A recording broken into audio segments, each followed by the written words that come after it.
संशोधन कोण करू शकतो याचे सर्वात सोपे आणि सरळ उत्तर आहे कुणीही. त्यासाठी पदवी, PhD इत्यादीची मुळीच आवश्यकता नाही.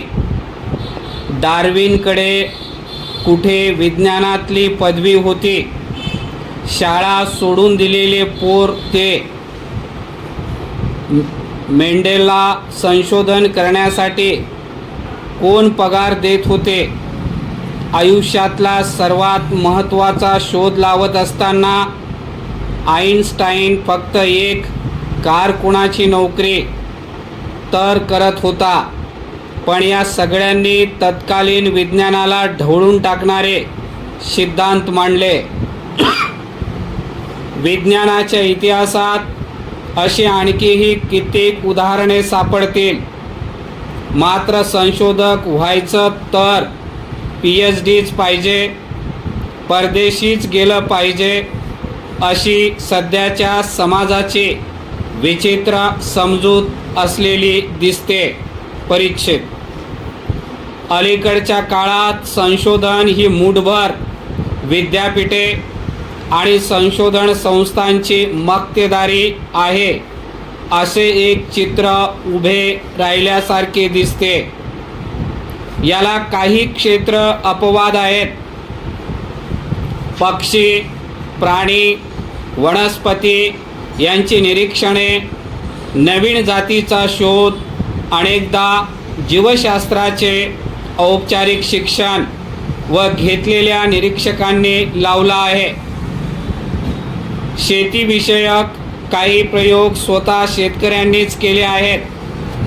नवीन संगणकीय प्रणाली अद्याप पदवी न घेतलेल्या विद्यार्थ्यांनी तयार करून दाखविली आहे. परिच्छेद. लोकविज्ञान चळवळीच्या दोन आवश्यक बाजू आहेत. एक म्हणजे विज्ञान शिक्षण आणि वैज्ञानिक दृष्टिकोन लोकांमध्ये रुजवणे. हे काम महत्त्वाचे आहे, यात काही शंका नाही. पण लोकविज्ञानाचे सामर्थ्य याहून खूप जास्त आहे. ज्या प्रकारचे संशोधन विद्यापीठ आणि संस्थात्मक विज्ञान करू शकत नाही, पगारदार संशोधक करायला तयार होत नाहीत, जिथे औपचारिक संशोधन व्यवस्थेला मर्यादा पडतात, तिथे सुजाण, जागरूक नागरिक विज्ञानाला पुढे घेऊन जाऊ शकतात. परिच्छेद. विद्यापीठ संशोधन संस्थेमधील कामांना मर्यादा त्या संस्थांच्या घटना आणि कार्यपद्धतीनेच घालून दिल्या आहेत. त्यानुसार इथे काम करणाऱ्यांची मानसिकताही बदललेली आहे. इतकी की याखेरीज वेगळी काही मानसिकता असू शकते हे या संस्थेमधले संशोधक जवळपास विसरून गेले आहेत. इथल्या कामाचे प्रमुख मनुष्यबळ PhDचे विद्यार्थी हे असते. या विद्यार्थ्यांना आपल्या कामाच्या सुरुवातीलाच पुढच्या कामाचा संपूर्ण प्रस्ताव, आराखडा मांडावा लागतो. एक तज्ज्ञांची समिती त्यांना मान्यता देते.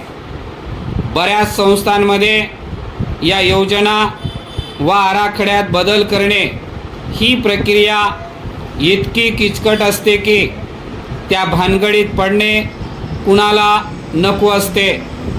संशोधनाला लागणारा पैसा मिळवण्यासाठीही अशीच तऱ्हा तुम्हाला तुमच्या संशोधनाची पूर्ण योजना मांडावी लागते.